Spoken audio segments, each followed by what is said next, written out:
দ্বিতীয় প্রশ্ন হলো, কোন দোয়ার কথা বলেছি এবং সে দোয়াটি জানি কি? সকাল সন্ধ্যা 3 বার পড়লে সব বিপদ আপদ রক্ষা পায়। যে উনি হাত তুলেছে, সামনে চলে আসেন, আগে উত্তরটা এখানে বলেন। সকাল সন্ধ্যার দোয়া, সেটা হচ্ছে বিপদ এবং বালা মুসিবত থেকে রক্ষার দোয়া।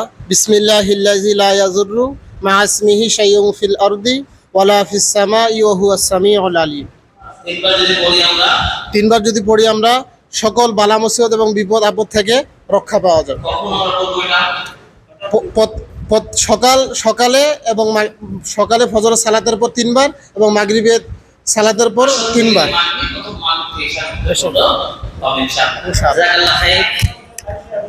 উনি হচ্ছেন মসজিদের কারি সাহেব ইমাম, তাই উত্তর সঠিক দিয়েছেন, মাশাআল্লাহ। আপনার জন্য একটা বই, যেহেতু আপনি মুসাল্লির সম্পর্ক, নামাজের বই, দোয়ার বই, সব দোয়াগুলো এখানে রয়েছে, জন্ম থেকে মৃত্যু পর্যন্ত সকল